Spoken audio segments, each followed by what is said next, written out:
Where does one begin with American foreign policy? It's very troubled. It creates a lot of problems.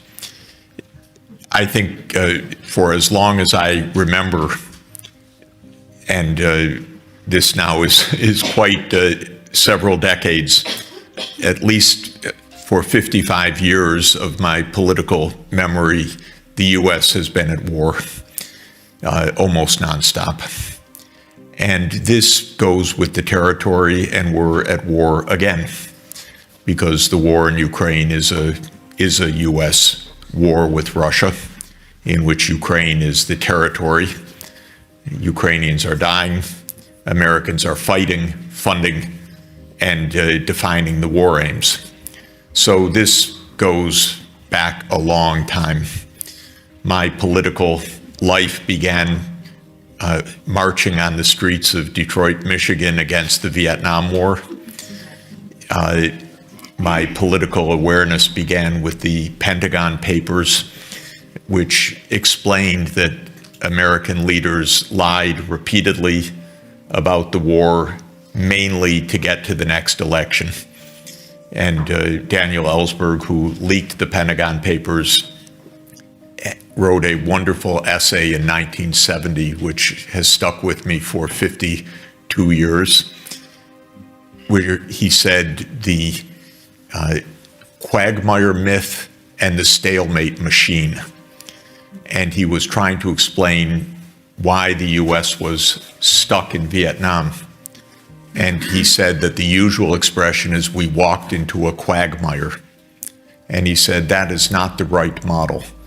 The right model is what he called the stalemate machine, which is never admit defeat before the next election. But since there's always a next election, you never have the opportunity to admit defeat. It was only with Richard Nixon's impeachment that actually Gerald Ford was able to end the war in Vietnam. Otherwise, it would probably have gone on for another 50 years if it had been continuous presidential administrations. We specialize in perpetual war for two reasons. One, the wars are almost always a mistake because they are an attempt to address political issues through military means in a completely flawed way. And then once in, they can't be stopped, almost without exception, or at least until 15 or 20 years has led to exhaustion. So we were in Afghanistan for 20 full years, from 2001 to 2021. Biden used his first year to pull out of Afghanistan. I thought maybe there would be a year of peace, but that was a little naive on my part, because instead of negotiating with Putin at the end of 2021 over very pertinent issues like the enlargement of NATO to Ukraine, which is the main casus belli of this war, Biden said, I will not negotiate. And so we find ourselves back at war once again. I find all of this deeply disturbing, but am extraordinarily worried that we are about to enter more war in Asia, because we are actually in two fronts now. One is the war in Ukraine, which continues to threaten to expand because, again, the model now is never allow defeat. If anything is on that path, escalate, which is not good when it's two nuclear superpowers. That's a pretty dangerous logic, but that is the prevailing logic.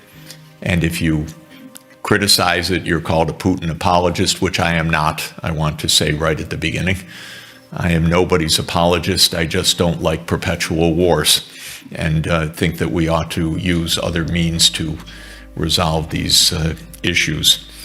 But the United States doctrine, unfortunately, is now rather explicit, and that is that to be secure, the U.S. must be the predominant power in each region of the world.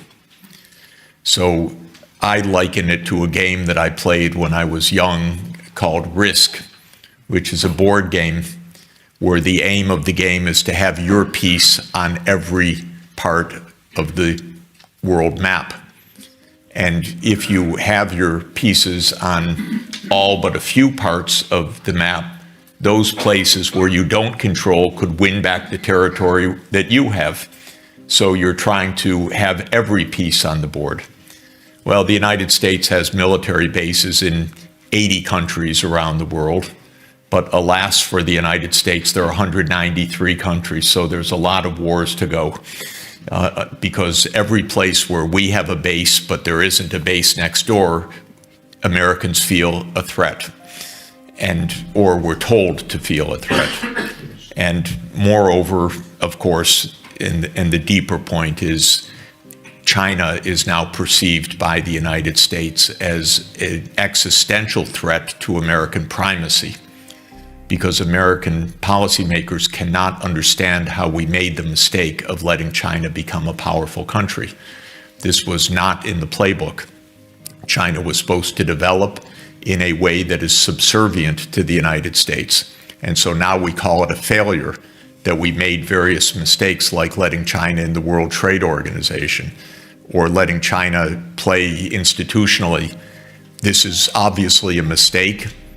Not, in my view, because China did anything wrong. And as a development economist, and I think a pretty good one and a pretty knowledgeable one, I would tell you that China has managed economic development better than just about any place in world history, with a lot of skill and a tremendously high saving rate and a tremendous determination to catch up from a century of impoverishment.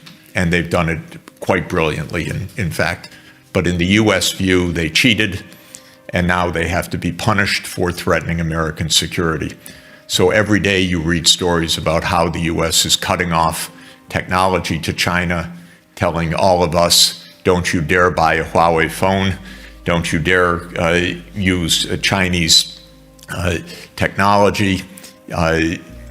Every day, new companies are listed on the so-called entity list, which is the American enemies list of foreign enterprises.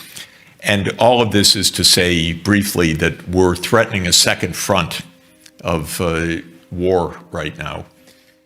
Nancy Pelosi's visit to